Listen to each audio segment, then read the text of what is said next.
Well, it is time now to go inside out with our SNY NFL insider, Connor Hughes. And Connor, after letting Bryce Huff go, the Jets were linked with Shaq Barrett and Jadeveon Clowney. How did they end up with Haason Reddick?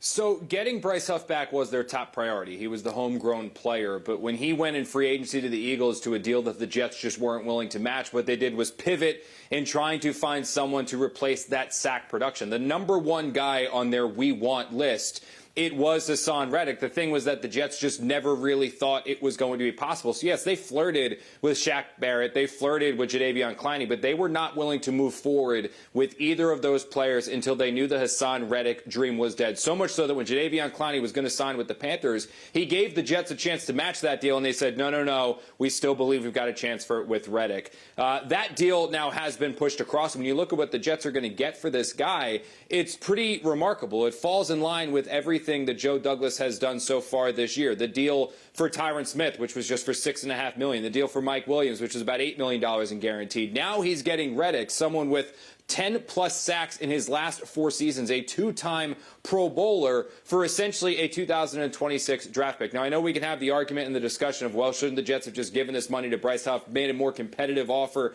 to keep Bryce Huff in New York? Yeah, maybe, but this is a win-now team. This is an all-in move for the Jets. And again, if this doesn't pan out, what happens? It's a draft pick that Joe Douglas isn't exactly going to see. It's going to be someone else's pick that somebody else is making. Yeah, and Connor, you mentioned those short-term deals that the Jets have made, including Mike Williams and Tyron Smith. Now they get Reddick. Is this just another move representing the win-now mentality of the Jets franchise right now? Exactly.